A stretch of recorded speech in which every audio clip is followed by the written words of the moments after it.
Hello दोस्तों, welcome to commerce educators. आज क्या पढ़ने वाले हैं सर? आज हम पढ़ने वाले हैं चैप्टर नंबर 4, ट्रायल बैलेंस। तो अब तक हमने क्या कर लिया? अब तक हमने 1 से लेकर 3 तक चैप्टर कंप्लीट कर लिया, जिसमें हमने जर्नल प्रिपेयर कर लिया, जिसमें हमने सबसे बुक्स देख ली, जिसमें हमने लेजर भी देख लिया। और अब हम आ गए हैं हमारी नेक्स्ट स्टेप पर, दैट इज ट्रायल बैलेंस। तो सर ट्रायल बैलेंस कब बनता है? ऑब्वियसली जब लेजर प्रिपेयर हो जाएंगे उसके बाद ट्रायल बैलेंस बनेगा। सर ये ट्रायल बैलेंस बनाते क्यों है? आखिर क्या जरूरत पड़ गई है ट्रायल बैलेंस बनाने की? मैं कहा सुनो, और ये बनता कैसे है वगैरह वगैरह, ये सारी बातें करेंगे अभी। देखो, है ना, ये जो थ्योरी में लिखा है अच्छी बात है, हम आगे बढ़ते हैं। सबसे पहले तो ट्रायल बैलेंस बनता कैसे है यहां पर लेकर आता हूं तुमको। दिस वन यहां पर लेकर आते हैं, आखिर ट्रायल बैलेंस बनता कैसे है। सर ट्रायल बैलेंस देखो ऐसा है, सिंपली जो आपने लेजर बनाए थे, अब वो लेजर में कोई एसेट भी हो सकता है, कोई लाइबिलिटीज भी हो सकता है, कोई एक्सपेंसेस भी हो सकते हैं, कोई इनकम्स भी हो सकती है, कैपिटल भी हो सकती है। मतलब एसेट मतलब कोई बिल्डिंग अकाउंट हो गया, कोई आपने फर्नीचर अकाउंट बनाया होगा, कोई आपने मशीनरी अकाउंट बनाया होगा, ठीक है। ऐसे ही लाइबिलिटीज, जैसे आपने कोई लोन अकाउंट बना रखा है, जैसे आपके अलग अलग क्रेडिटर्स के अकाउंट हैं। एक्सपेंसेस जैसे कि रेंट अकाउंट बना रखा हो, सैलरी अकाउंट बना रखा हो, ये सब तुमने लेजर में प्रिपेयर कर रखे हैं। उन सारे अकाउंट्स को तुमको यहाँ पर लिख देना है। Interest received, commission received income के नाम पे ये अकाउंट ओपन कर रखे हैं मान लो। डिस्काउंट रिसीव्ड, कैपिटल, कैपिटल तो कैपिटल होता ही है। ओके, ये सारे अकाउंट्स की लिस्ट तुमको यहाँ पर लिख देनी है, जितने भी तुमने लेजर प्रिपेयर कर रखे हैं, और उनका बैलेंस तुमको यहाँ पर लिख देना है। लिखना कैसे वो बात करेंगे, ठीक है। लिखना कैसे वो बात करेंगे। देखो जनरली एसेट का कौन सा बैलेंस होता है सर? एसेट का ना डेबिट बैलेंस होता है, लाइबिलिटीज का क्रेडिट बैलेंस होता है, एक्सपेंसेस का डेबिट बैलेंस होता है, इनकम्स का क्रेडिट बैलेंस होता है, और कैपिटल का भी क्रेडिट बैलेंस होता है। ओके, यहां पर लग जाएगा टोटल। और तुमको पता है ये टोटल है ना मैच होगा। क्यों? ये टोटल मैच होगा, मतलब अगर यहाँ पे 100 रुपए आ रहा है टोटल, तो यहाँ पे भी 100 आ रहा है। क्यों आएगा? क्योंकि आपने जो जर्नल एंट्रीज किया या लेजर पोस्टिंग किया, अकाउंटिंग चलता कैसे है? जितना अमाउंट आप डेबिट करते हो उतना अमाउंट क्रेडिट भी करते हो कि नहीं करते हो? बिल्कुल करते हैं। इसलिए डेबिट और क्रेडिट का टोटल बराबर आना चाहिए। सर अगर ये बराबर नहीं आया तो? अगर ये बराबर नहीं आया इसका मतलब कहीं ना कहीं आपने कोई क्लरिकल मिस्टेक किया है, कहीं ना कहीं कोई क्लरिकल मिस्टेक किया है, कहीं ना कहीं तो गड़बड़ हुआ है। डेबिट में लिख दिया क्रेडिट में नहीं लिखा, क्रेडिट में लिख दिया डेबिट में नहीं लिखा, ठीक है। कुछ भी मिस्टेक हो सकता है, कुछ ऐसा मिस्टेक जिसकी वजह से हमारा डेबिट और क्रेडिट का टोटल मैच नहीं कर रहा है, वो हमें फिर फाइंड आउट करना होता है, और उसके लिए रेक्टिफिकेशन एंट्रीज भी करना होता है। वो सब हम सीखेंगे किधर? रेक्टिफिकेशन ऑफ एरर में। फिलहाल हमने देखा कि आखिर ट्रायल बैलेंस बनेगा कैसे। This one, trial balance of, company का नाम आ जाएगा। एज ऑन, एज ऑन मतलब किसी पर्टिकुलर डेट को ट्रायल बैलेंस बनाया जाता है, मतलब किसी पर्टिकुलर डेट को आपका एसेट का बैलेंस कितना है, लाइबिलिटीज का बैलेंस कितना है, एक्सपेंसेस का बैलेंस कितना है, इनकम का बैलेंस कितना है, और कैपिटल का बैलेंस कितना है। सिंपल। चलिए आगे देखते हैं। सिंपल, समझ में आया ना? बिल्कुल सर, आसान है, कोई दिक्कत नहीं है, ट्रायल बैलेंस बन जाएगा। सर फीचर्स क्या है? ट्रायल बैलेंस क्या एक स्टेटमेंट होता है कि अकाउंट? अभी तुमने इसकी शक्ल देख के क्या पता लगाया? क्या ये तुमको अकाउंट की शक्ल लग रही है? नहीं, एक स्टेटमेंट है, लिस्ट ऑफ अकाउंट है। Okay, so trial balance is a statement, not an account. It does not form part of double entry system, ये डबल एंट्री सिस्टम का पार्ट नहीं होता है। It does not appear in the actual book of account, actual book of account में भी prepare नहीं किया जाता। It is usually prepared as a separate document, अलग से प्रिपेयर किया जाता है। Okay, it is prepared as on particular date and not for a period. किसी पर्टिकुलर डेट को लेजर के बैलेंसेस क्या है वो बताए जाते हैं, ना कि for the year end date, पूरे साल भर में क्या हुआ वगैरह, वो सब नहीं होता। Okay, trial balance may be prepared at any time, किसी भी टाइम बनाया जा सकता है। सुबह दोपहर शाम नहीं रहे, मंथली, क्वार्टरली, हाफ ईयरली या एनुअली, जैसा आपका ट्रांजेक्शन है। ट्रांजेक्शन पे डिपेंड करता है ना, बहुत सारे ट्रांजेक्शन, हर एक महीने में इतने सारे ट्रांजेक्शन हो जाते हैं पूछो मत।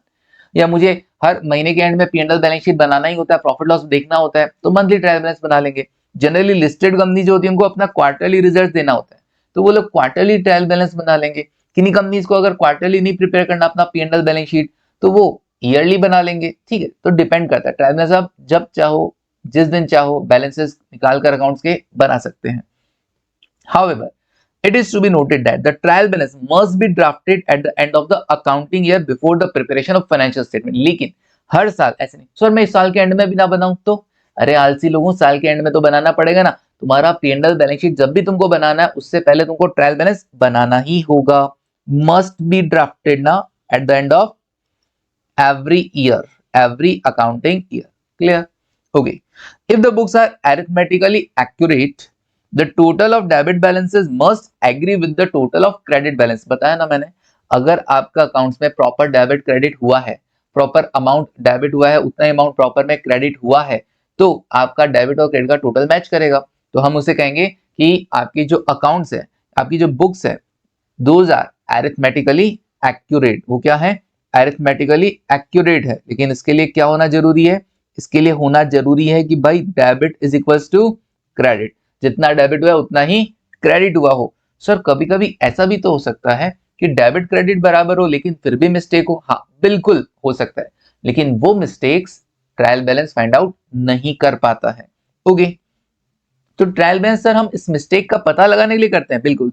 ट्रायल बैलेंस बनाने का पर्पस एक ये भी है कि अरिथमेटिकल एक्यूरेसी चेक करना, क्या हमारे टोटल ऑफ डेबिट और टोटल ऑफ क्रेडिट बराबर है कि नहीं है।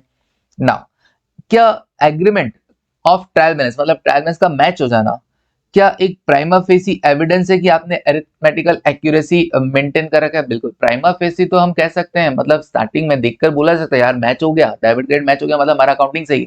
बट क्या आप 100% गारंटी लेते हुए बोल सकते हो कि आपका ट्रायल बैलेंस मैच हो गया है तो क्या आपके बुक्स ऑफ अकाउंट भी करेक्ट होंगे? नहीं sir, it is not a conclusive proof of absolute accuracy. हम ये 100% नहीं कह सकते गारंटी के साथ कि हमारे अकाउंट्स सही हैं। ओके, क्यों? क्योंकि कुछ ऐसी मिस्टेक भी तो है जो ट्रायल बैलेंस का टोटल डेबिट क्रेडिट तो मैच कर गया, फिर भी मिस्टेक तो मिस्टेक है, फिर भी मिस्टेक हुई है। जस्ट सर ऐसी कैसी मिस्टेक? मतलब मान लो आप कोई एंट्री करना ही भूल गए, तो ना डेबिट हुआ ना क्रेडिट हुआ, तो ट्रायल बैलेंस तो मैच कर जाएगा, लेकिन फिर भी गलती तो है ना। बिल्कुल सर, बिल्कुल गलती है। चलिए देखो, advantage of a trial balance, advantage of a trial balance. Sir trial balance बनाने के फायदे क्या है? The agreement of trial balance provides a useful check upon the ledger posting. Okay, तो ये एक चेक की तरह काम आता है, provides a useful check। कैसे? It proves that both the aspect of each transaction have been posted into the ledger। Debit और क्रेडिट मैच होने का मतलब है कि आपने हर एक ट्रांजेक्शन के दोनों एस्पेक्ट मतलब डेबिट और क्रेडिट दोनों को प्रॉपरली लेजर में रिकॉर्ड किया है। Okay, it proves that accounts are arithmetically accurate, मतलब total of debit and total of credit बराबर है।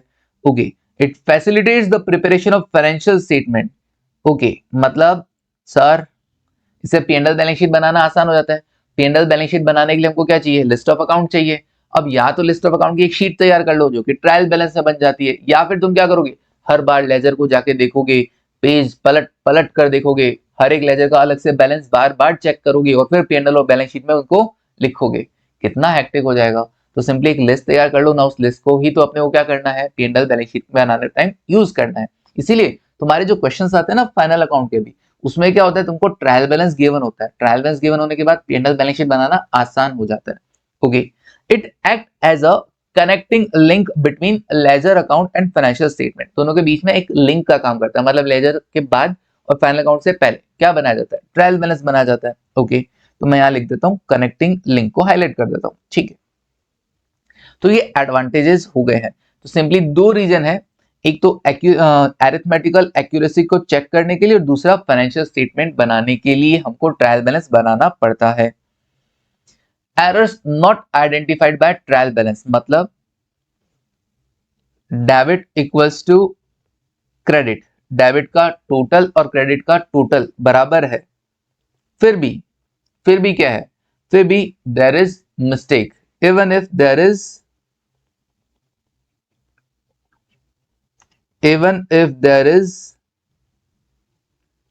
मिस्टेक्स या मिस्टेक। ओके, वहां पे कुछ मिस्टेक हैं। क्या क्या हो सकती है?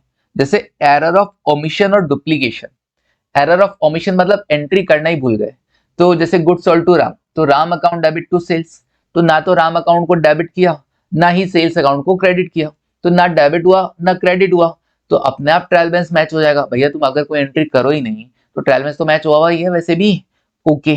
या एरर ऑफ डुप्लीकेशन, डुप्लीकेशन मतलब एक एंट्री को 2 बार कर दिया, तो मतलब जहां तुमको 1000 डेबिट करना था 1000 क्रेडिट करना था, वहीं तुमने उस 1000 डेबिट और 1000 क्रेडिट को 2 बार कर दिया।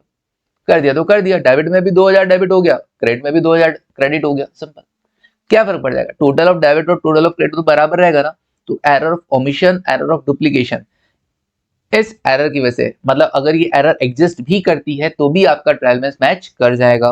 ओके, आगे देखो next, error of commission. Error of commission में तरह तरह की एरर्स हो सकती हैं जिनको हम बात करेंगे रेक्टिफिकेशन ऑफ एरर चैप्टर में। फिलहाल मैं बता देता हूं उनमें से एक, wrong amount has been entered in the correct account. मतलब राम को माल बेचना था तो Ram account debit to sales 1000 करना था, अब मैंने 1000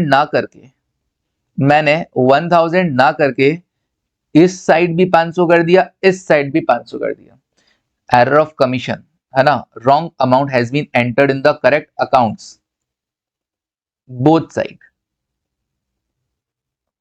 ऐसा नहीं कि राम अकाउंट में तो 1000 कर दिया और सेल्स अकाउंट में 500 कर दिया, तब मैच नहीं होगा ट्रायल बैलेंस। लेकिन दोनों साइड, डेबिट में भी 1000 की जगह 500 लिख दिया, क्रेडिट में भी 1000 की जगह 500 लिख दिया, तो ये एरर ऑफ कमीशन है। और इस बोथ साइड वाला एरर ऑफ कमीशन भी कौन सा, वन साइड नहीं, बोथ साइड वाला, टू साइड वाला, तो इसमें ट्रायल बैलेंस मैच कर जाएगा।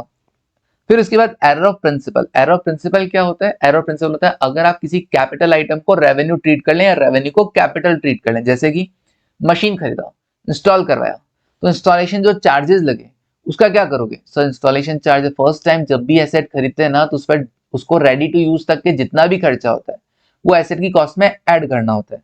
तो उसको लाने का खर्चा, उसको इंस्टॉल करवाने का खर्चा सब मशीन अकाउंट में डेबिट होना चाहिए था, मशीन अकाउंट में डेबिट होना चाहिए था। लेकिन आपने मशीन अकाउंट ना करके क्या कर दिया, जैसे लाने का खर्चा वगैरह या इंस्टॉल करवाने का खर्चा, मान लो वेजेस अकाउंट में डेबिट कर दिया, मान लो वेजेस अकाउंट डेबिट कर दिया, अमाउंट कितना 5000 करना था, मशीन डेबिट कर दिया, वेजेस डेबिट, क्या हुआ, क्या ट्रायल बैलेंस मैच हो जाएगा। हाँ सर हो जाएगा। ये एरर कौन सा है सर, ये एरर ऑफ प्रिंसिपल है। प्रिंसिपल मतलब मेरे को प्रिंसिपल नहीं आते, अकाउंटिंग प्रिंसिपल्स नहीं आते। अरे फर्स्ट टाइम अगर एसेट को रेडी टू यूज तक का जो भी खर्चा हो रहा है वो एसेट अकाउंट में डेबिट होना चाहिए था, बट मैंने उसको वेजेस अकाउंट में, इंस्टॉलेशन चार्जेस अकाउंट में डेबिट कर दिया, कैपिटल आइटम को रेवेन्यू ट्रीट कर लिया, नाम ही तो बदला है, अमाउंट में तो गड़बड़ किया ही नहीं ना। तो अमाउंट में गड़बड़ नहीं हुआ तो डेबिट इक्वल्स टू क्रेडिट हो जाएगा कि नहीं हो जाएगा, हो जाएगा सर। इसका मतलब ये एरर भी ट्रायल बैलेंस पता नहीं लगा सकता। अब लग रहा है फालतू बनाते हैं, अरे बनाते हैं तो कुछ, अगर कुछ ऐसी भी तो एरर्स होती है जिनका ट्रायल बैलेंस से पता चल जाता है। अगर तुमने डेबिट में लिखा क्रेडिट में नहीं लिखा, ठीक है, तो पता चल जाएगा। या फिर एक साइड ही तुमने गलत अमाउंट लिख दिया, एक साइड सही लिखा, तो फिर क्या होगा, पता चल जाएगा। तो कुछ एरर्स का आप ट्रायल बैलेंस से पता चल कर सकते हैं और चला सकते हैं, और कुछ एरर्स ऐसी भी होती हैं जिनका आप ट्रायल बैलेंस से पता नहीं लगा पा सकते हैं। चलिए ओके देखो, error of original entry. Error of original entry मतलब वही एरर ऑफ ओमिशन टाइप, मतलब if transaction is entered incorrectly, मतलब ओमिशन नहीं कहेंगे, ओमिशन तो होता है कि आप लिखे ही नहीं, भूल गए एंट्री करना है, या एंटर्ड इनकरेक्टली इन अ सब्सिडियरी बुक, सब्सिडियरी बुक में गलती से लिख दिया, एंटर्ड इनकरेक्टली इन अ सब्सिडियरी बुक। मतलब मान लो मुझे कोई ट्रांजेक्शन को रिकॉर्ड करना था परचेज बुक में, उसके जगह मैंने क्या कर दिया, सेल्स बुक में रिकॉर्ड कर दिया, परचेज बुक की जगह मैंने सेल्स बुक में रिकॉर्ड कर दिया। उससे क्या होगा भैया, सेल्स बुक में तुमने रिकॉर्ड किया तो वहां से पोस्टिंग किधर किधर जाएगा, सेल्स अकाउंट में जाएगा और पार्टी के अकाउंट में जाएगा, तो एक डेबिट भी होगा और क्रेडिट भी होगा, तो मतलब डेबिट इक्वल्स टू क्रेडिट तो हो जाएगा, लेकिन फिर भी गलती तो गलती है ना, परचेज रिकॉर्ड करना था तुमने सेल्स रिकॉर्ड कर दिया, that is error of original entry. Okay, फिर उसके बाद या फिर ऐसा भी हो सकता है कि आपको परचेज बुक का परचेज बुक में लिखा लेकिन अमाउंट गलत लिख दिया। परचेज बुक में जब अमाउंट लिख रहे थे तो तुमने क्या किया, पार्टी के अकाउंट में पार्टी से ना 5000 की जगह 50000 लिख दिया। अब वो टोटल में भी मिस्टेक हो जाएगा और इंडिविजुअल अकाउंट में भी मिस्टेक हो जाएगा। ठीक है, इसमें थोड़ा सा एक चीज ध्यान रखना, एरर ऑफ ओरिजिनल एंट्री के अंदर ये जो भी अभी मैंने बोला ना, इसमें एक चीज ध्यान रखना। जैसे हम यहाँ पे गए लेजर में, तुमको सिखाया था ना मैंने पोस्टिंग करना, हाथ से सिखाया था। ये मान लो ये परचेज बुक है, ठीक है, मानना क्या सर परचेज बुक ही है, तो ये जो परचेज बुक है अगर तुम इधर 80,000 की जगह 8,000 लिख देते, 80,000 की जगह 8,000 लिख देते, लिख दो सर, लिख देते हैं। 80,000 की जगह 8,000 अगर आता तो फिर यहां पे टोटल कितना आता, यहां पे भी 63 प्लस 8 71 आता। फिर तुम पोस्टिंग भी कैसे करते, फिर तुम पोस्टिंग कैसे करते सर, ये परचेज बुक के टोटल से पोस्टिंग होती इधर 71,000, ओके। और 80,000 नहीं, कितना आता, 80,000 नहीं, 80,000 नहीं, कितना आता, 8,000 आता। कितना आता, 8,000 आता। आता कि नहीं आता, बिल्कुल आता सर। तो अगर तुमने सब्सिडी बुक में कोई मिस्टेक किया इधर, तो इसका इंपैक्ट मेसर्स एबीसी में भी जाएगा। मेसर्स एबीसी जो 80,000 से क्रेडिट होना था 8,000 से ही क्रेडिट हुआ, मतलब 72,000 से कम क्रेडिट हुआ। वहीं परचेज अकाउंट 143 से डेबिट होना था, वहीं 71 से डेबिट होगा, वो भी सेम अमाउंट से 82,000 के अमाउंट से क्या हो गया, कम डेबिट हुआ। लेकिन हुआ तो दोनों साइड ना, डेबिट भी कम हुआ और क्रेडिट भी कम हुआ, बिल्कुल। तो इससे ट्रायल बैलेंस मैच कर जाएगा। लेकिन मान लो अगर तुमने कुछ ऐसा मिस्टेक किया हो, कैसा मिस्टेक, कुछ ऐसा मिस्टेक किया हो, तुमने क्या किया, इधर तो 80 लिखा, ये करेक्ट है, लेकिन जब टोटल कर रहे थे ना तो 143 की जगह 153 कर दिया, या जल्दीबाजी में जैसे ट्रांसपोजिशन ऑफ फिगर, क्या बोलते हैं, ट्रांसपोजिशन ऑफ फिगर, 143 की जगह 134 लिख दिया। अब क्या होगा, अब परचेज अकाउंट में जो पोस्टिंग होगा वो तो 134 से हो जाएगा, और बाकी एबीसी में भाई 80,000 रहेगा। तो अभी गलती क्या हो गया, वन साइडेड हो गया। अभी गलती क्या हो गया, वन साइडेड हो गया। तो मतलब अगर सब्सिडी बुक के केवल टोटल में मिस्टेक किया है, वापस सुनना, सब्सिडी बुक के अगर टोटल में मिस्टेक किया है, तो टोटल में मिस्टेक करेगा तो केवल क्या होगा, जैसे परचेज बुक के टोटल में मिस्टेक किया तो केवल परचेज अकाउंट में गलती होगा। पार्टी का अकाउंट करेक्टली पोस्टिंग हो रखा है, हो रखा है कि नहीं हो रखा, बिल्कुल हो रखा है। तो इसका मतलब क्या होगा, उधर कोई दिक्कत नहीं है, वन साइडेड एरर है। क्या है ये, वन साइडेड एरर है। क्लियर।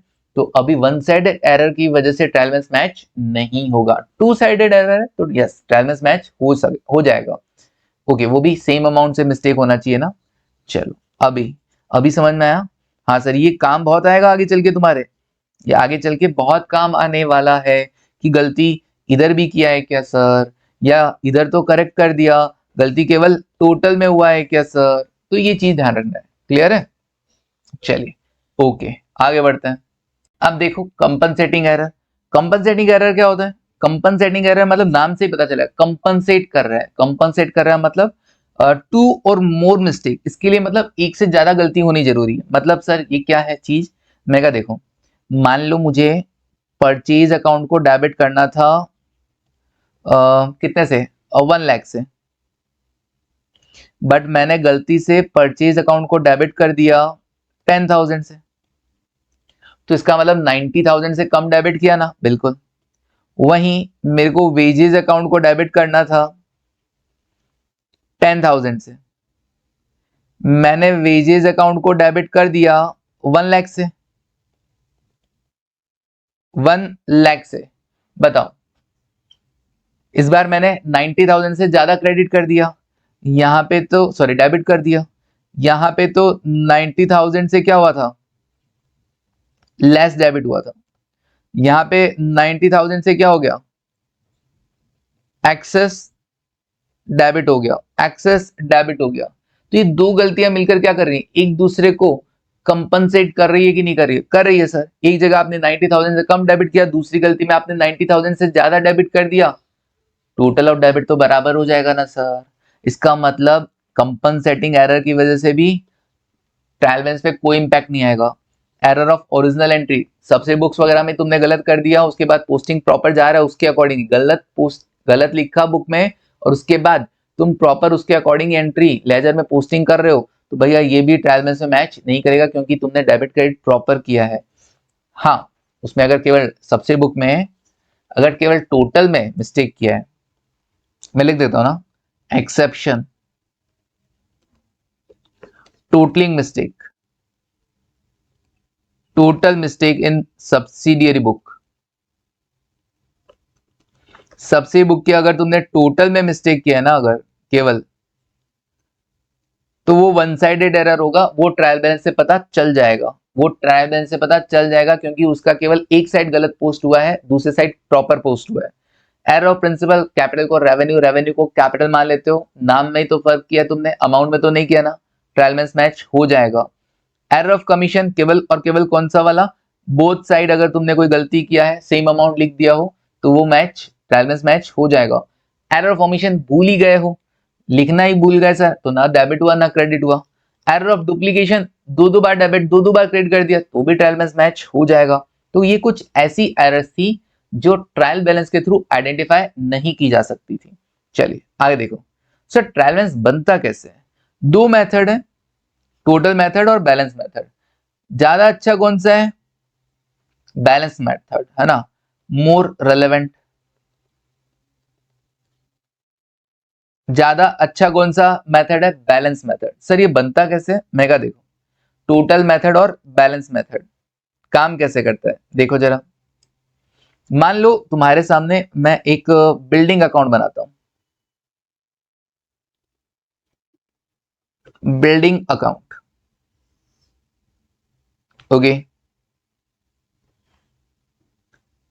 इसके डेबिट साइड में मैंने लिखा, मान लो ओपनिंग बैलेंस था, to balance brought down.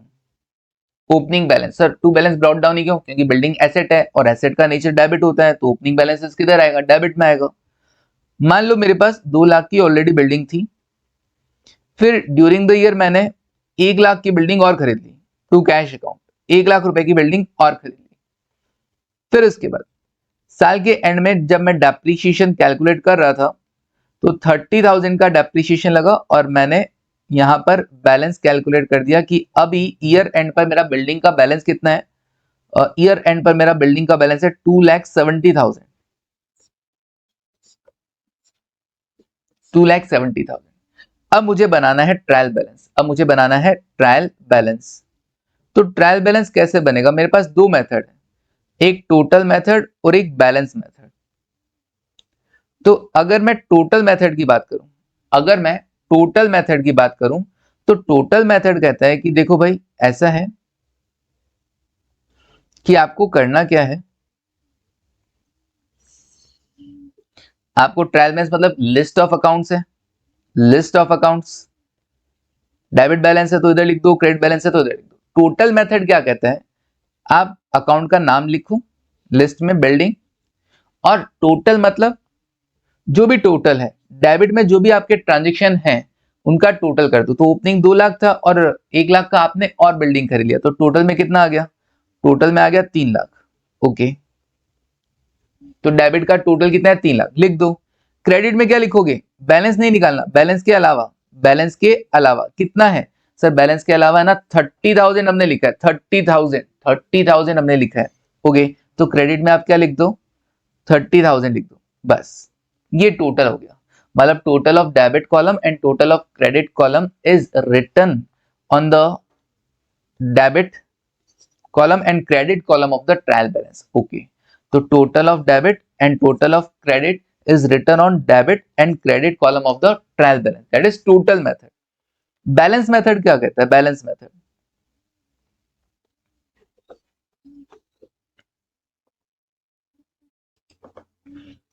Method क्या कहते हैं, बैलेंस मेथड कहता है कि भाई देखो, ट्रायल बैलेंस में हम है ना उस पर्टिकुलर अकाउंट का केवल बैलेंस लिखेंगे, क्या लिखेंगे, बैलेंस, नाम से पता चल रहा है। अच्छा दो मेथड है ना, वो भी देखो, TB trial balance, TB total method और balance method, TB for trial balance, TB for total method and balance method. Balance method कहता है नहीं जी नहीं, ये टोटल नहीं लिखना है, ऐसे केवल अकाउंट का बैलेंस लिखा जाए। अब अकाउंट का बैलेंस हमने कैलकुलेट किया था कितना, 2,70,000। डेबिट बैलेंस है कि क्रेडिट बैलेंस है, सर ये ना डेबिट बैलेंस है। Sir carried down opposite side में लिखा जाता है, ब्रॉट डाउन सेम साइड में लिखा जाता है, यही कैरेट डाउन आगे जाके टू बैलेंस ब्रॉट डाउन बन जाएगा, डेबिट बैलेंस 270 का डेबिट बैलेंस। तो कहता है बैलेंस मेथड कहता है केवल बैलेंसेस लिखो 270। बात वही है, तुम इधर 3 लाख लिख के इधर 30,000 लिख रहे हो, नेट तो 270 बच रहा है कि नहीं बच रहा है, बिल्कुल। दोनों मेथड समझ में आया क्या, टोटल मेथड और balance method. Okay, total method क्या लिखा हुआ है यहाँ पे? In this method for each ledger account the total of debit side and total of credit side are collected and placed on the debit and credit column of trial balance. Okay, debit and credit balance of trial balance. Debit and credit column of trial balance दोनों में लिखना है, दोनों में लिखना है। Okay, balance method क्या कहता है? Under this method, trial balance is prepared only after each ledger account has been balanced. Her account का बैलेंस निकाल दिया जाएगा, या तो वो डेबिट होगा या क्रेडिट होगा, either debit or credit balance. Okay, so for each ledger account only one amount is posted, only one amount is posted in the trial balance. Okay, only one amount is posted in the trial balance. It can be debit or it can be credit. Simple. चलिए आगे बढ़ते हैं। अब sir बाकी तो सब ठीक है सर, एक वो क्लोजिंग स्टॉक का चक्कर पड़ता है सर, स्पेशल ट्रांजैक्शन है क्लोजिंग स्टॉक। क्लोजिंग स्टॉक को ट्रायल बैलेंस में किधर दिखाते हैं? क्लोजिंग स्टॉक को ट्रायल बैलेंस में किधर दिखाते हैं? क्या ट्रायल बैलेंस के अंदर इसको जगह मिलेगा, या ट्रायल बैलेंस के नीचे फुट नोट में इसको जगह मिलेगा? क्या लगता है तुमको, ट्रायल बैलेंस के अंदर या ट्रायल बैलेंस के बाहर? सर दोनों ऑप्शन है, दोनों ऑप्शन है। सर कैसे? मैं कहा देखो, पहली बात तो क्लोजिंग स्टॉक क्या होता है सर? क्लोजिंग स्टॉक मतलब पूरे साल भर में हमने जो भी माल खरीदा उसमें से जितना बेच दिया वगैरह वो हटा दो, ठीक है। कोई खत्म हो गया, नुकसान हो गया तो हटा दो, कोई चैरिटी में दे दिया तो हटा दो। लास्ट में हमारे पास बचा कितना है? स्टॉक। लास्ट में हमारे गोडाउन में स्टॉक कितना बचा है? That is closing stock. Closing stock को वैल्यू किस पे किया जाता है? Valued at lower of cost और एनआरवी। हमेशा क्लोजिंग स्टॉक को वैल्यूएशन किस पे करेंगे? लोअर ऑफ कॉस्ट और एनआरवी। मतलब सर, मतलब मेरे पास कोई स्टॉक है, एक ही तरह का स्टॉक है ना, ज्यादा तरह का स्टॉक नहीं है, उसका कॉस्टिंग मेरे पास है मान लो 1 लाख रुपए, और एनआरवी क्या होता है? NRV net realisable value. क्या होता है? Net realisable value. स्टॉक को बेचने से कितना मिलेगा, नेट कितना मिलेगा, बेचने गया माइनस बेचने का खर्चा, सेलिंग एक्सपेंसेस हटाने के बाद मेरे को नेट कितना मिलेगा? Net realisation value. ओके, ये मान लेता हूं मेरा 90,000 है। अब बताइए मैं स्टॉक को कितने पे शो करूंगा? स्टॉक का वैल्यूएशन कितना होगा? ऑब्वियसली 90,000 होगा। 90,000 stock should be valued at 90,000, cost और NRV whichever is lower. Sir क्यों ऐसा क्यों करते हैं? कम पे क्यों दिखाते हैं? स्टॉक को जितना कम दिखाओगे प्रॉफिट उतना कम शो होगा। याद है ट्रेडिंग अकाउंट के अंदर आता है बाय क्लोजिंग स्टॉक, जितना क्लोजिंग स्टॉक कम दिखाओगे उतना ग्रॉस प्रॉफिट भी कम आएगा, ग्रॉस प्रॉफिट कम आएगा तो नेट प्रॉफिट भी कम आएगा। ठीक है, ऐसा कहां लिखा हुआ है सर? ऐसा AS2 के अंदर लिखा हुआ है और इंड AS 2 में भी लिखा हुआ है। ओके, AS2 किसका है? इन्वेंट्री का है, अकाउंटिंग स्टैंडर्ड 2। चलो वो तो अच्छी बात है सर। ट्रायल बैलेंस में कैसे होगा? ट्रायल बैलेंस में क्लोजिंग स्टॉक का ट्रीटमेंट क्या होगा? It depends if it is shown under the trial balance as a footnote. पहले इसको देखते हैं। ट्रायल बैलेंस के नीचे, ट्रायल बैलेंस खत्म होने के बाद, ट्रायल बैलेंस का टोटल लगने के बाद नीचे अगर तुमने क्लोजिंग स्टॉक को लिखा हुआ देखा है, इसका मतलब वो क्या हुआ होगा? It means entry for closing stock has not yet passed. देखो, जिसका एंट्री हो जाता है ना, जर्नल एंट्री, उसका फिर लेजर में पोस्टिंग भी हो जाता है। लेजर में पोस्टिंग हो जाएगा ना, तो फिर वो ट्रायल बैलेंस के अंदर आ जाएगा, ट्रायल बैलेंस के अंदर आ जाएगा ना। लेकिन अगर कोई एंट्री नहीं हुआ तो उसका पोस्टिंग भी नहीं हुआ होगा, पोस्टिंग नहीं हुआ तो वो लेजर में आएगा भी नहीं। तो इसका मतलब अगर क्लोजिंग स्टॉक ट्रायल बैलेंस के नीचे शो हो रहा है, फुटनोट में शो हो रहा है, तो इसका मतलब क्या हुआ? इसका मतलब ये हुआ सर कि क्लोजिंग स्टॉक की अभी तक एंट्री पास नहीं हुई है। तो क्लोजिंग स्टॉक की एंट्री जब पास करोगे तो क्या करोगे?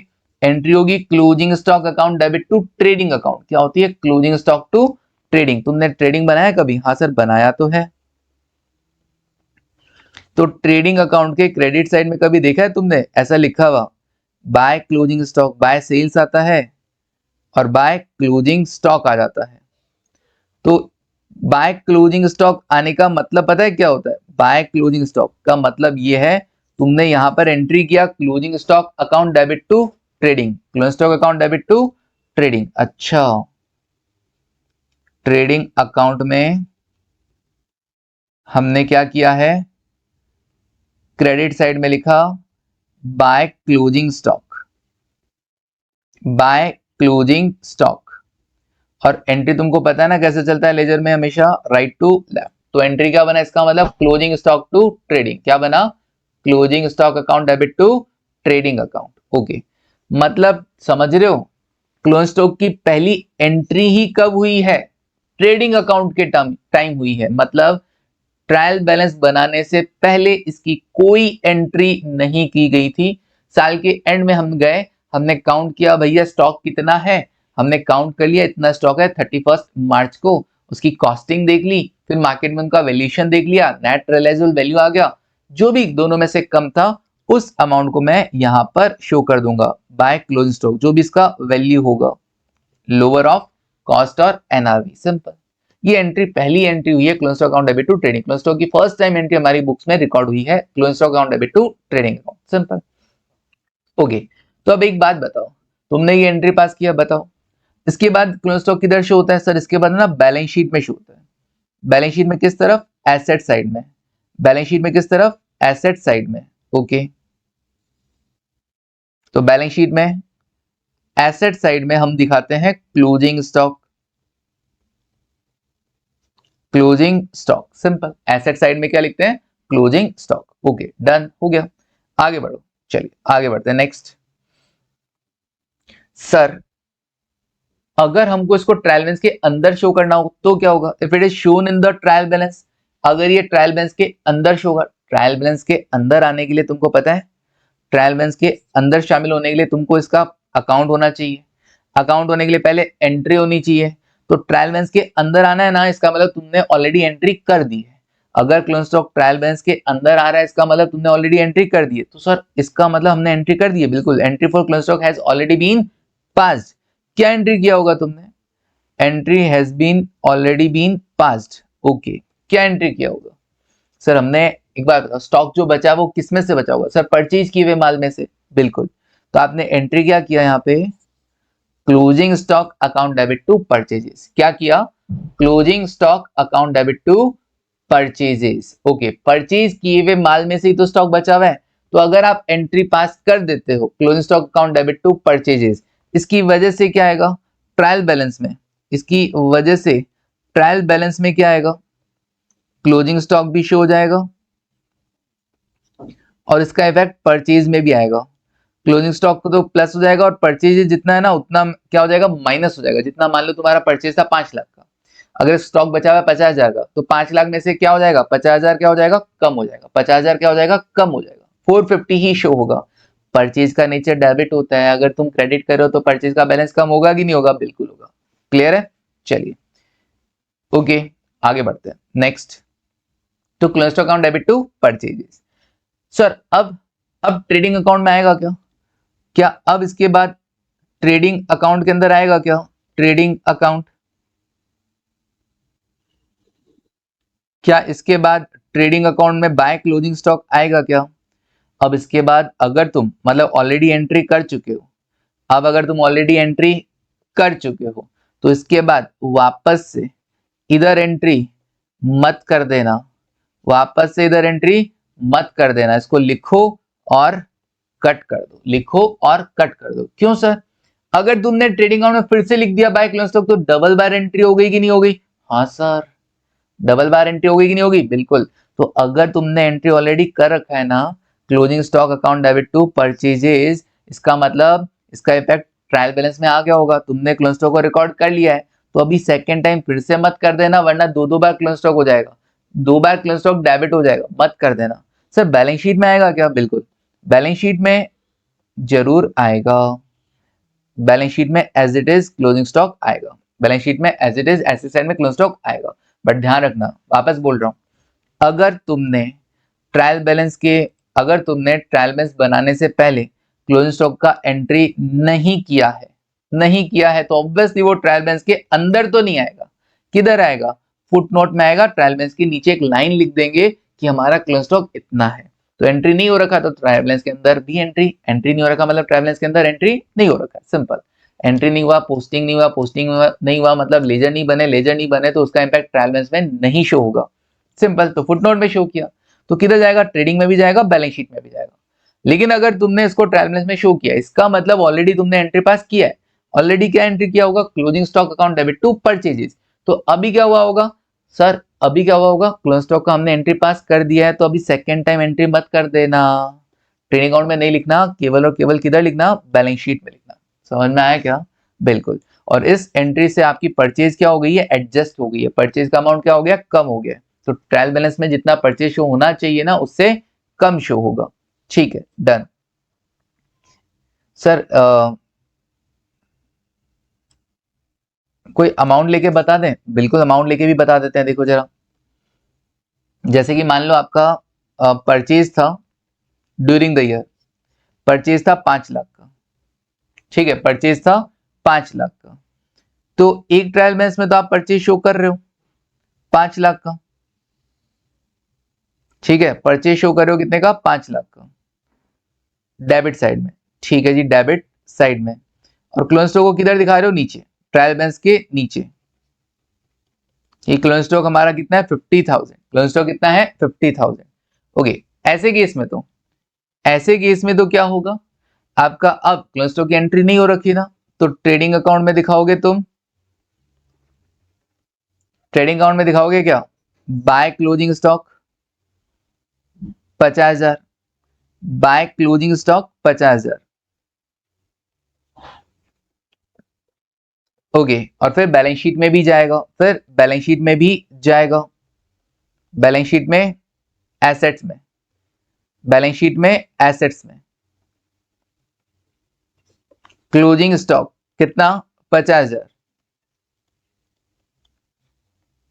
ओके, लेकिन मान लो आपने ट्रायल बैलेंस में क्लोजिंग स्टॉक को शामिल कर रखा है, मतलब वो नीचे नहीं है, चरणों में नहीं है, फुटनोट में नहीं है, वो क्या है, क्लोजिंग स्टॉक ट्रायल बैलेंस के अंदर है।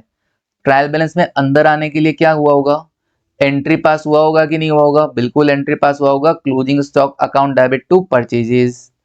तो इसकी वजह से आपकी परचेज एडजस्ट हुई होगी कि नहीं हुई होगी, बिल्कुल। जो अभी परचेजेस 5 लाख की तुम दिखा पा रहे हो, अगर तुम एंट्री मार दोगे closing stock account debit to purchases, तो परचेज 50,000 से कम हो जाएगा कि नहीं हो जाएगा, ये 450 आ जाएगा।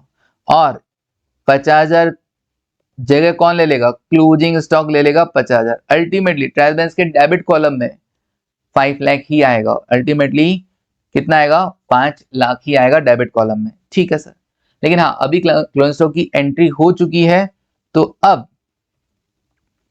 फिर से ट्रेडिंग अकाउंट में मत लिख देना bye closing stock, trading account में बाय क्लोजिंग स्टॉक मत लिख देना। कॉपी मार लूं क्या, लिख दो यार, ट्रेडिंग अकाउंट में क्रेडिट साइड में बाय क्लोजिंग स्टॉक मत लिख देना, वरना 2 बार एंट्री हो जाएगी। ठीक है, तो इसको नहीं लिखना है, सिंपल नहीं लिखना है। बैलेंस शीट में जाएगा क्या, बिल्कुल बैलेंस शीट तो बनेगी सर, क्योंकि स्टॉक हमारा एसेट तो है ही ना, तो बैलेंस शीट तो बनेगी, ट्रेडिंग में नहीं जाएगा बट बैलेंस शीट तो बनेगी। डन, हो गया। चलिए आगे बढ़ते हैं, नेक्स्ट। सर अब क्या है, हो गया ट्रायल बैलेंस, हो गया ट्रायल बैलेंस, तो स्टॉक का इंपैक्ट भी बता दिया मैंने, स्टॉक भी बता दिया। ठीक है, आगे बढ़ते हैं। सर ये स्टॉक का एक चीज और बता दो, ये जो स्टॉक है सर, आपके पास एक स्टॉक था तो ठीक है, अगर आपके पास एक से ज्यादा स्टॉक होते तो, मैंने कहा अगर मेरे पास एक से ज्यादा स्टॉक होते, फॉर एग्जांपल मेरे पास स्टॉक है ए है, बी है, सी है, डी है, चलो 4 तरह के मेरे पास स्टॉक है, इनका कॉस्ट भी मुझे दे रखा है, इनका एनआरवी भी मुझे दे रखा है, इनका कॉस्ट भी मुझे दे रखा है, इनका एनआरवी भी मुझे दे रखा है। ये क्वेश्चन तुमको दे रहा हूं, कमेंट बॉक्स में मुझे कमेंट करके बताना इसका आंसर क्या होगा, मैं नेक्स्ट क्लास में इसका आंसर बताऊंगा। 4 तरह के स्टॉक हैं, कॉस्ट है, एनआरवी है, इसका कॉस्टिंग 10,000, इसका एनआरवी 8,000, इसका कॉस्टिंग हम ले लेते हैं, कितना लेवें, इसका कॉस्टिंग ले लेते हैं 15,000।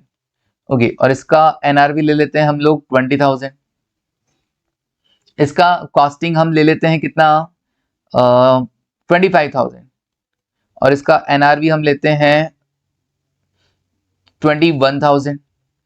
फिर इसके बाद इसका कॉस्टिंग हम ले लेते हैं 30,000, और एनआरवी हम ले लेते हैं 36,000। चलो टोटल लगा देता हूँ, है ना, टोटल लगा देता हूँ, कितना कितना कॉस्ट है, कितना कितना एनआरवी है, तुम्हारी हेल्प हो जाएगी। तो 10,000 plus 15,000 plus 25,000 plus 30,000 okay, total हुआ 80,000, टोटल हुआ 80,000।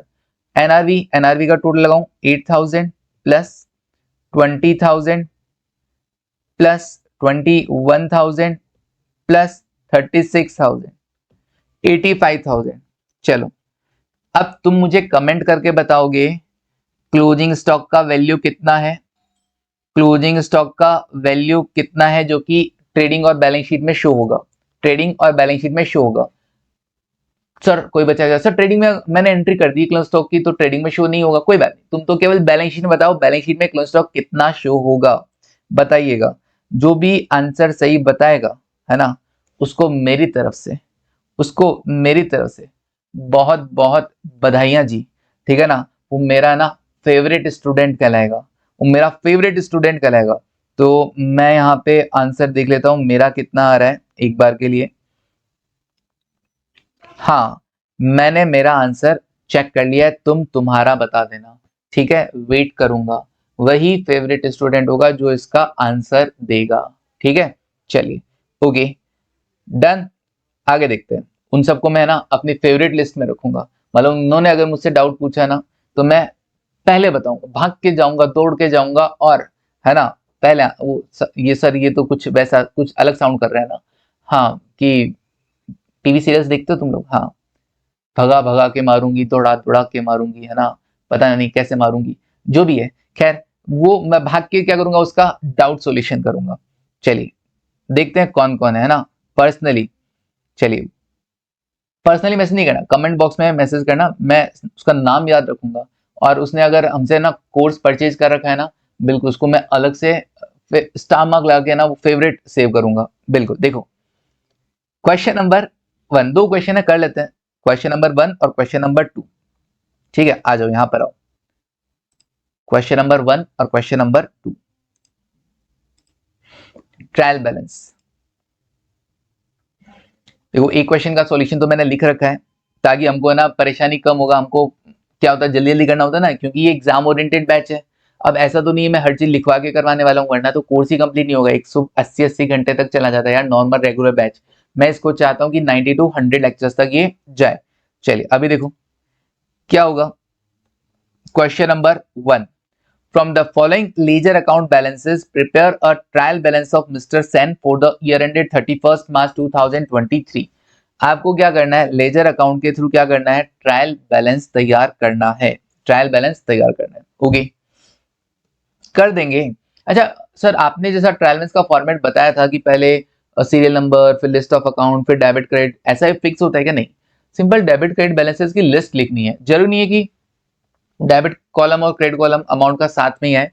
देखो आंसर में डेबिट और क्रेडिट अलग अलग भी कर रखा है, ऐसा फॉर्मेट बना दिया चलेगा, चलेगा, हम जनरली ऐसा नहीं बनाते हैं, सॉल्यूशन में ऐसा बना रखा है, चलेगा, कोई दिक्कत नहीं है। हमको बस डेबिट का टोटल और क्रेडिट का टोटल चाहिए, हमको चाहिए कि कौन सा अकाउंट का डेबिट बैलेंस है, कौन सा अकाउंट का क्रेडिट बैलेंस है, दैट्स इट, ओके।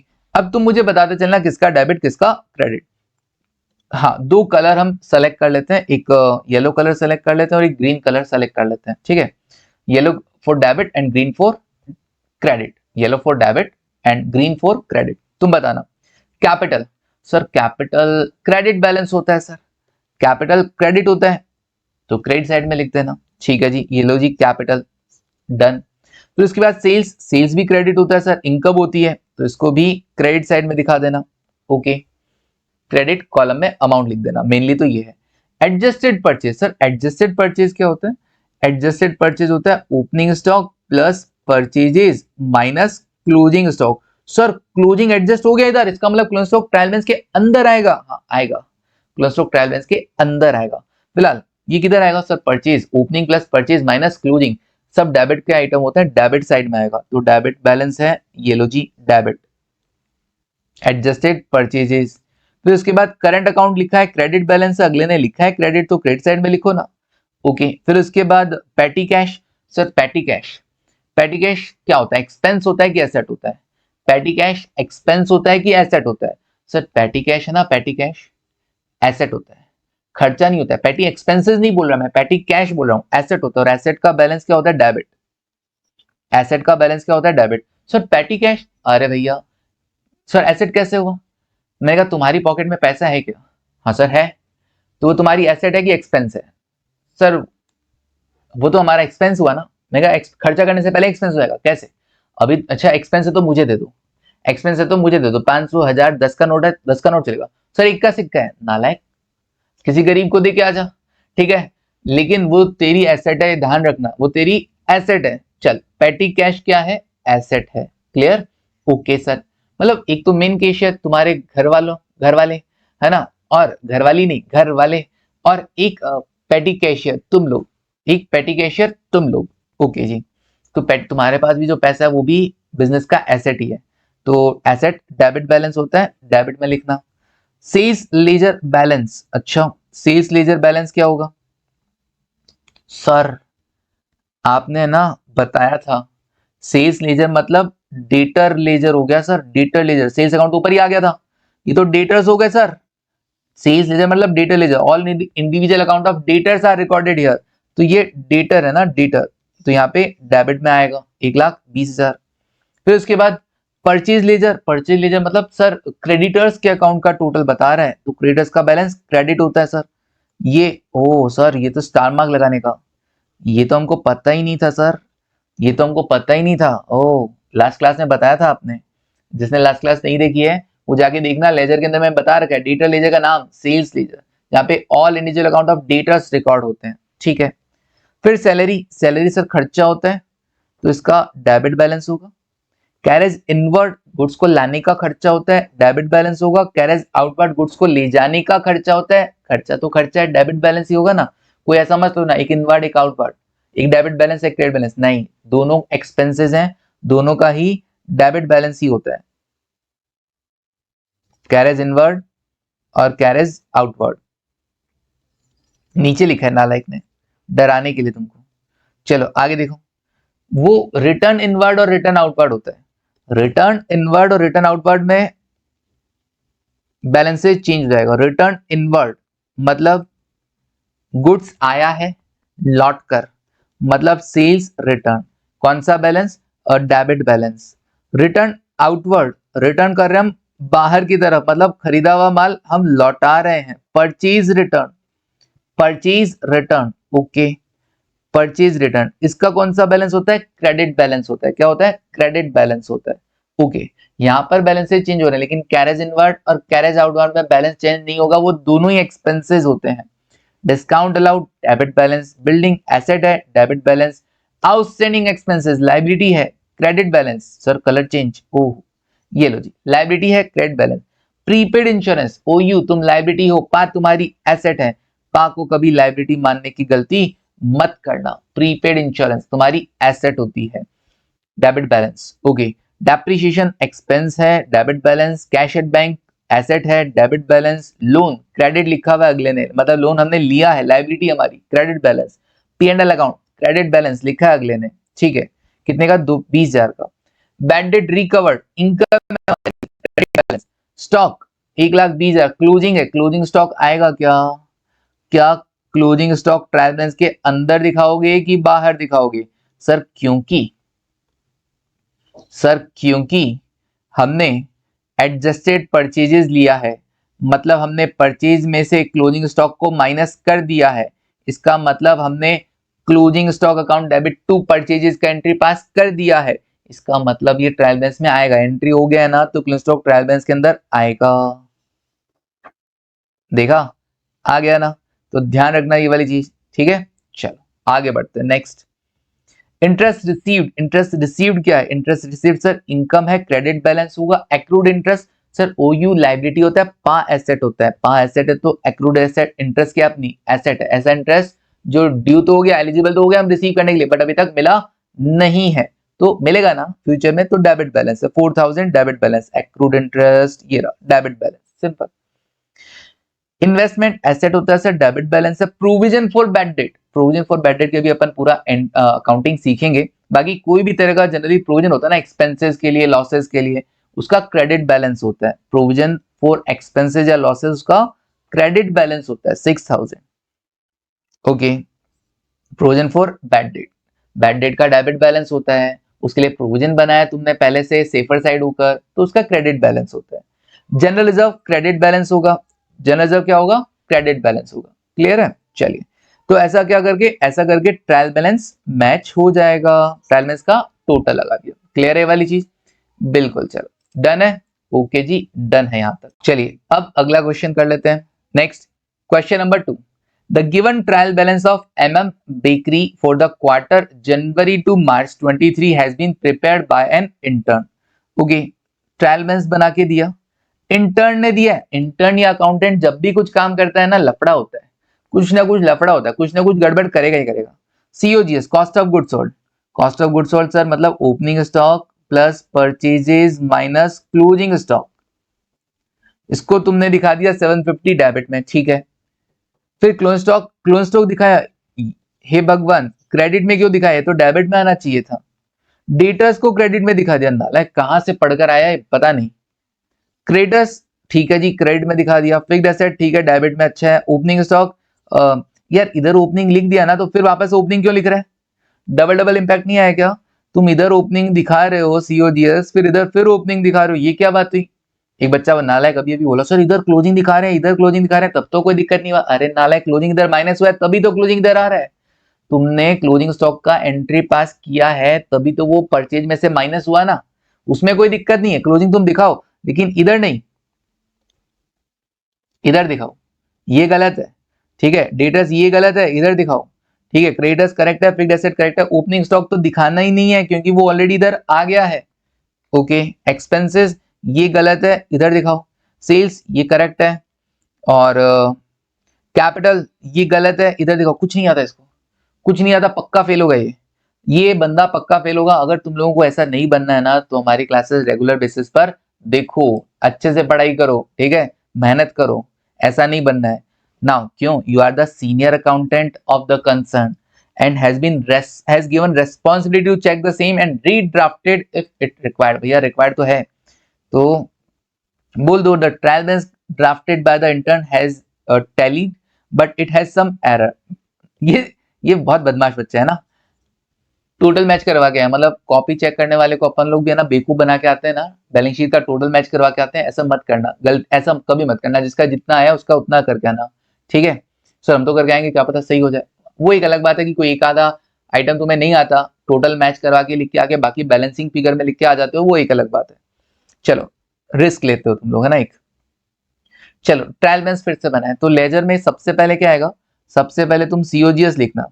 COGS का कितना अमाउंट है 750, डेबिट में लिख देना, 750 डेबिट में लिख देना, ठीक है। रिमार्क क्या है, खर्चा, एक्सपेंस है।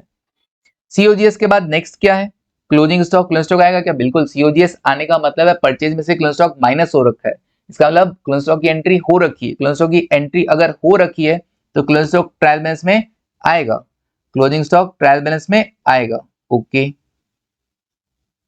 क्लोजिंग स्टॉक डेबिट में ही आएगा, डेबिट में कितना अमाउंट 120। ओके, क्लोजिंग स्टॉक क्या होता है, एसेट होता है अपना।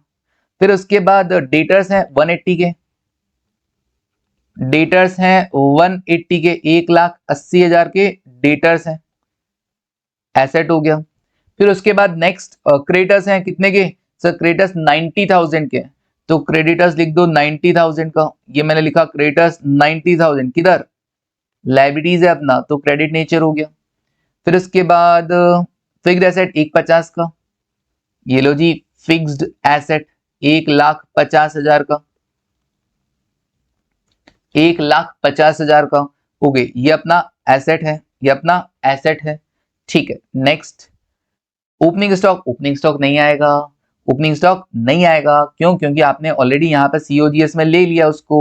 ओपनिंग स्टॉक इंक्लूडेड है परचेजेस में, और क्लोजिंग स्टॉक ऑलरेडी एडजस्टेड है, इसका मतलब क्लोजिंग स्टॉक की एंट्री हो गई है, इसलिए क्लोजिंग स्टॉक ट्रायल बैलेंस के अंदर आएगा। चलो आगे देखो, स्वाहा। एक्सपेंसेस, एक्सपेंसेस एक्सपेंसेस तो नेचर वाइज भी एक्सपेंसेस ही होते हैं और एक्सपेंसेस का नेचर डेबिट होता है। कौन सा? 60,000। 60,000। ओके, ये शायद पूरा नहीं आया ना, यहाँ पे पूरा होगा, वेजेस वगैरह सैलरी वगैरह ये सब लिखा हुआ है। ओके, आगे बढ़ते हैं। Next, sales. सेल्स कितना? 9 लाख का। तो सेल्स का नेचर क्रेडिट, तो क्रेडिट कॉलम में लिख देना इनकम। ओके, आगे बढ़ते हैं। Next, capital 2,70,000।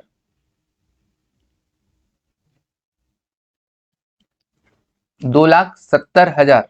ओके सर, ये क्या है सर? कैपिटल तो कैपिटल होता है, इक्विटी का पार्ट है ये, तो इक्विटी लिख दो। ओके, अब लगा दो टोटल। अब लगा दो total 750 plus 120 plus 180 plus 150 plus 60,000, कितना हो गया? 12,60,000। 12,60,000। जरा देखना क्रेडिट का टोटल भी मैच किया क्या?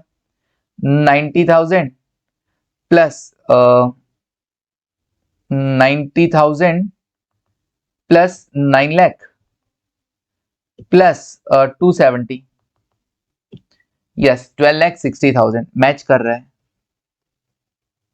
मजे हो गए है ना? पार्टी बिल्कुल ट्रायल बैलेंस मैच कर गया है।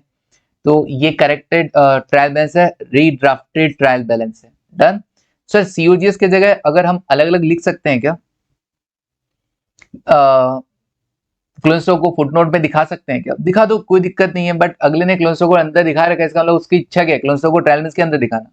क्लोजिंग स्टॉक को अगर तुम बाहर लिखना चाहते हो, फुटनोट में यहाँ लिखना चाहते हो, तो फिर 750 का अमाउंट तुमको यहाँ पे बढ़ाना पड़ेगा। अगर तुम ये नहीं दिखाओगे तो वहां पे परचेज में या ओपनिंग स्टॉक प्लस परचेज जहां पे दिखाओगे वहां 750 दिखाना पड़ेगा। मतलब उस केस में तुमको ऐसा करना पड़ेगा, अल्टरनेटिवली। अल्टरनेटिवली हालांकि आपको लिख के ही आना है, बट अल्टरनेटिवली अगर तुम ओपनिंग स्टॉक तुम दिखाना चाहते हो डेबिट कॉलम में, ओपनिंग स्टॉक कितना था?